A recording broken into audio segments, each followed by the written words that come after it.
សួស្តីបងប្អូនទាំងអស់គ្នាចឹងថ្ងៃនេះខ្ញុំមានវីដេអូចែកម្លែកមួយទៀតហើយអំពីការស្វែងរក keyword ល្អៗសម្រាប់ដាក់ទៅលើ channel YouTube របស់អ្នកគ្នាចឹងយើងដឹងហើយថា YouTube គឺជាបណ្ដាញ social ធំជាងគេបំផុតហើយវាជា block នៃការ search engine បើសិនជាវីដេអូទាំងអស់គ្នាចង់ឲ្យវា rank ខ្លាំងចង់ឲ្យវា success ខ្លាំងទៅលើ viewer ទូទាំងពិភពលោកចឹងអ្នកទាំងអស់គ្នាត្រូវតែមាន keyword អ្វីទៅជា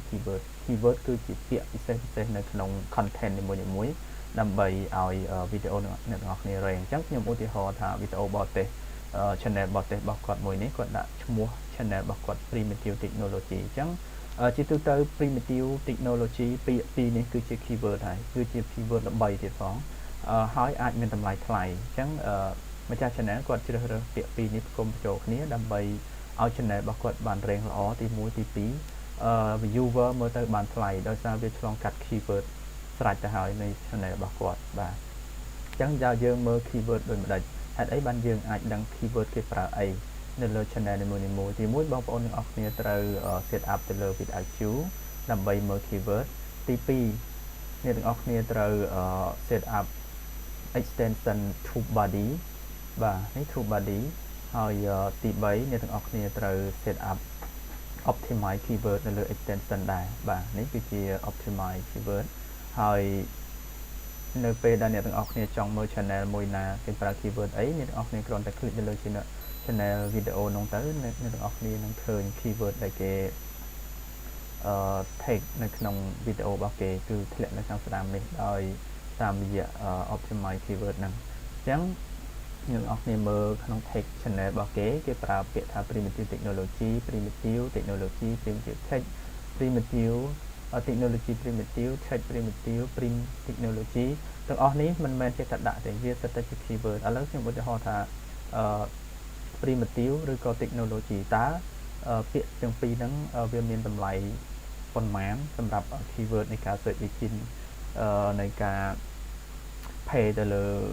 វីដេអូនីមួយៗតាមរយៈ search engine ចំ keyword ហ្នឹងអញ្ចឹងរបៀបនៃការស្វែងរក keyword ឬក៏ឆែកតម្លៃរបស់ keyword អ្នកទាំងអស់គ្នាត្រូវមាន Google AdWords បាទបន្ទាប់ពីអ្នកទាំងអស់គ្នាបង្កើត Google AdWords រួចហើយអ្នកទាំងអស់គ្នាចូលទៅលើ dashboard របស់វាអ្នកទាំងអស់គ្នាគ្រាន់តែចុចមកលើពាក្យថា tool បាទហើយបន្តមកទៀត keyword planner បាទ tool keyword planner អ្នកទាំងអស់គ្នានឹងឃើញពាក្យថា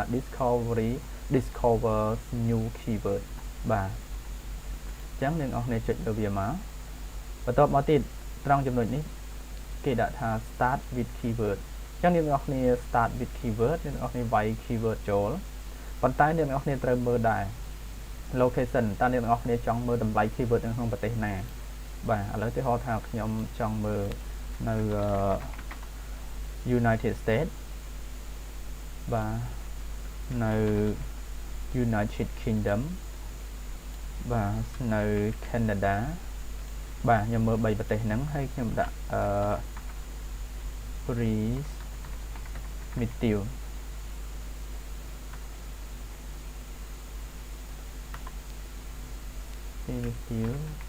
technology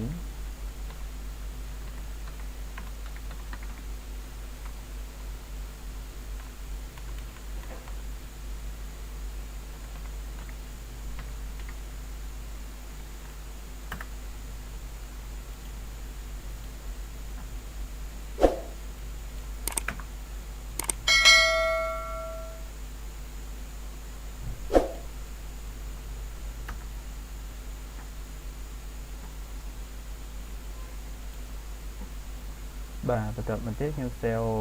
save ប្រទេសនឹងរួចហើយខ្ញុំ save កាណាដាខ្ញុំ save 3ប្រទេសបាទខ្ញុំ save 3ប្រទេសនឹងហើយខ្ញុំដាក់ keyword ចូល primitive បន្តមកទៀតខ្ញុំគេទីផ្សារបាទអញ្ចឹងអ្នកទាំងអស់គ្នាមើលមកថាតើ keyword primitive ហើយសម្រាប់3ប្រទេសដែលខ្ញុំបានដាក់មិញហ្នឹងមានកាណាដាមាន US ហើយនិង UK ហ្នឹងតើតម្លៃរបស់វាក្នុងមួយ keyword ឬក៏មួយពាក្យនៃការ search វីដេអូអ្នកទាំងអស់គ្នាហ្នឹងតើមានតម្លៃប្រមាណពាក្យថា primitive ជាមធ្យមអ្នក search សម្រាប់ប្រចាំខែពី 10k ទៅ 100k ពាក្យ keyword ហ្នឹងអ្នក search ប្រចាំខែពី 10k ទៅ 100k បាទហើយ top page បើសិនជាviewer មើលចំវីដេអូអ្នកទាំងអស់គ្នា search តាមរយៈពាក្យថា primitive ហើយមើលចំ channel អ្នកទាំងអស់គ្នាដែលវា rank នៅពាក្យហ្នឹងអញ្ចឹងតម្លៃនៃការចូលមើលវីដេអូរបស់អ្នកទាំងអស់គ្នាគឺក្នុងមួយ click 0.51 សេនបាទហើយ top page high rank បានន័យថាបើអ្នកទាំងអស់គ្នាបើវីដេអូអ្នកទាំងអស់គ្នា rank នៅលំដាប់លេខ1គឺបានរហូតដល់ទៅ$2តម្លៃរបស់វាបានរហូតដល់ទៅ$2បាទបន្តមកទៀត keyword idea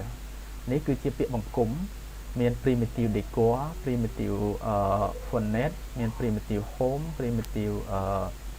heading បាទអញ្ចឹងវាមានច្រើនហើយការ search របស់វាមានពី 1k ដល់ 10k ហើយតម្លៃរបស់វា19សេនដល់96សេនបាទ primitive format មានតម្លៃចាប់ពី17សេនដល់$1.94អញ្ចឹងខ្ញុំបកគុំពាក្យទាំងពីរនឹងបញ្ចូលគ្នានៅតាម channel របស់គាត់មិញហ្នឹង primitive technology បាទខ្ញុំ search ខ្ញុំ get result អញ្ចឹងបើសិនជាយើងពាក្យពីរនឹងបញ្ចូលគ្នាគឺការ search គឺ1ដល់ 10k នៃការ search ប៉ុន្តែតម្លៃมันមានទេដោយសារពាក្យនេះគាត់ទៅសេដក clear ប៉ុន្តែបើសិនជាគេ search តាមរយៈពាក្យហ្នឹងហើយគេ search ម្ដងមួយគេ search ថា technology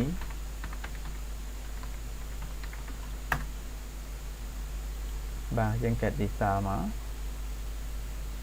បាទបើសិនជាគេ search ចំពាក្យរបស់គាត់ជា technology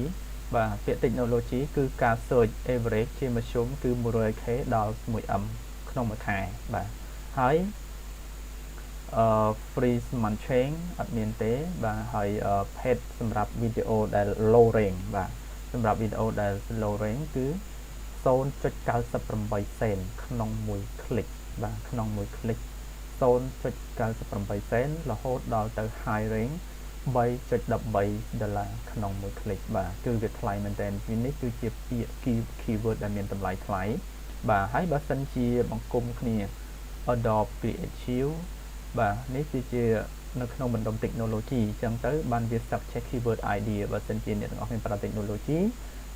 វា idea keyword ឲ្យយើងហើយអញ្ចឹងអ្នកទាំងអស់គ្នាបើសិនជាត្រូវនឹងការងារអ្នកទាំងអស់គ្នាអាច copy keyword នេះយកទៅប្រើបាន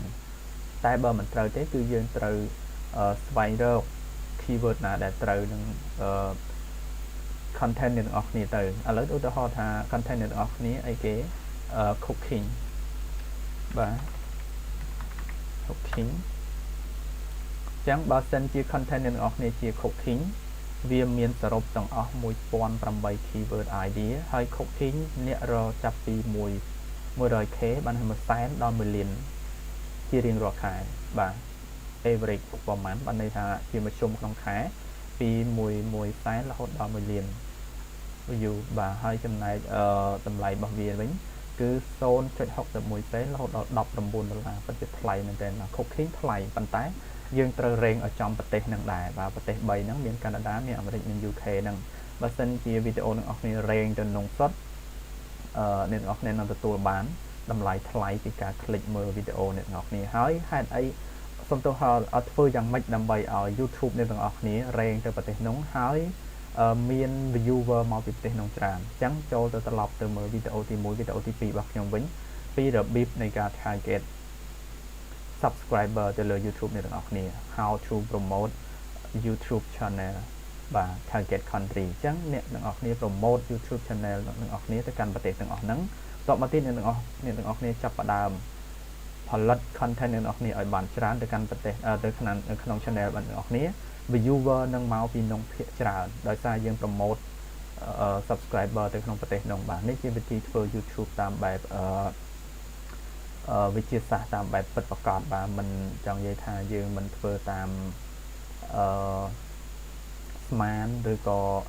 បាទយើងមិនធ្វើតាមស្មានទេគឺយើងធ្វើតាមបែបវិទ្យាសាស្ត្រគឺយើងត្រូវ rank channel របស់យើងគឺយើងត្រូវ promote channel របស់យើងទៅកាន់ប្រទេសដែលមានតម្លៃថ្លៃៗទាំងអស់ហ្នឹងតបមកទៀតយើងប្រើវីដេអូរបស់យើងផលិតវីដេអូរបស់យើងដាក់នៅក្នុង channel ហើយយើងប្រើប្រាស់ keyword ឲ្យបានត្រឹមត្រូវគឺយើងនឹងទទួលបានផលបាទទោះជាចំណាយពេលរៀងយូរប៉ុន្តែយើងនឹងទទួលបានផលពិតប្រាកដហើយត្រឹមត្រូវទៀតផងបាទ keyword cooking អញ្ចឹង keyword ID បានន័យថាការបង្គុំនៃ keyword មានអីគេខ្លះprepare meal កន្លែងនេះថាជា prepare meal បាទ slow cooker បាទអញ្ចឹងសិតតែមានតម្លៃថ្លៃទាំងអស់អ្នកទាំងអស់គ្នាមើលមកបាទអាមួយនេះថ្លៃជាងគេpre-made meal បាទ pre-made meal pre-made meal ជាប្រភេទ content ដែលមានតម្លៃថ្លៃបាទ$4ដល់$17អញ្ចឹង content cooking គឺមានតម្លៃថ្លៃគួរសមបាទការ click គឺមានតម្លៃថ្លៃ cooking class បាទ 0.57 ដល់$4បាទ light and easy 7 cent ដល់$2 cooking class បាទហើយ base meal $1.8 ដល់$11អញ្ចឹងអ្នកទាំងអស់គ្នាមើលតាមនឹងមកហើយរបៀបនៃការរក keyword ហ្នឹងគឺមិនពិបាកទេអ្នកទាំងអស់គ្នាគ្រាន់តែ follow up តាមវីដេអូរបស់ខ្ញុំឬក៏ចូលទៅបង្កើត Google AdWords ឲ្យបានហើយរួចហើយបន្ទាប់មកទៀតអ្នកទាំងអស់គ្នាចូលទៅក្នុង tool keyword planner បន្ទាប់មកទៀតអ្នកទាំងអស់គ្នា set up ប្រទេសដែលអ្នកទាំងអស់គ្នាចង់ឆែកមើលតម្លៃហើយវាយ keyword ចូលមកឥឡូវខ្ញុំឧទាហរណ៍ថាអ្នកទាំងអស់គ្នាចង់ផលិត content racing បាទ racing បាទអញ្ចឹងខ្ញុំមើល result តើ racing ថ្លៃអត់បាទ racing ពី 100k ដល់ 1m ជាមធ្យមដូចគ្នាហើយតម្លៃពី 0.71 សេនដល់$5បាទ Grand National Racing កន្លែងនេះ18 សេនរហូតដល់$6ត្រង់ចំណុចនេះគឺថ្លៃមែនទែន house betting បាទ house betting បាទហើយកន្លែងនេះhorse racing បាទជាប្រភេទការប៉ណ្ណឹងសេះហ្នឹងជាប្រភេទការប៉ណ្ណឹងសេះគឺមានតម្លៃថ្លៃមែនទែន content ហ្នឹងអញ្ចឹងបើសិនជាអ្នកទាំងអស់គ្នាមាន content ប្រភេទនេះគឺល្អមែនទែនបាទតម្លៃវាថ្លៃហើយអ្នកទាំងអស់គ្នារែងទៅកាន់ប្រទេសទាំងអស់នោះទៅជា one country មានដូចជាសហរដ្ឋអាមេរិកកាណាដាអូស្ត្រាលីNetherlands New Zealand បារាំងបាទប្រទេសទាំងអស់ហ្នឹងសិតតែជាប្រទេសជា one country អាចធ្វើឲ្យអ្នកទាំងអស់គ្នាទទួលបាន high CPM ហើយ high click បាទហើយចំណែក keyword ផ្សេងៗទៀតអ្នកទាំងអស់គ្នាអាច copy វាយកទៅប្រើបាននៅពេលដែលអ្នកទាំងអស់គ្នាធ្វើត្រូវ content អ្នកទាំងអស់គ្នាហើយវា success ស្តៀងអ្នកទាំងអស់គ្នាអាច click លើវា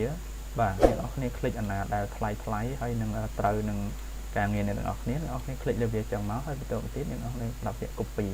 បាទ copy វាទៅយកទៅផាសនៅក្នុង note page ទុកទៅសម្រាប់ប្រើនៅពេលដែលអ្នកទាំងអស់គ្នា post វីដេអូអញ្ចឹងសម្រាប់វីដេអូនៃការ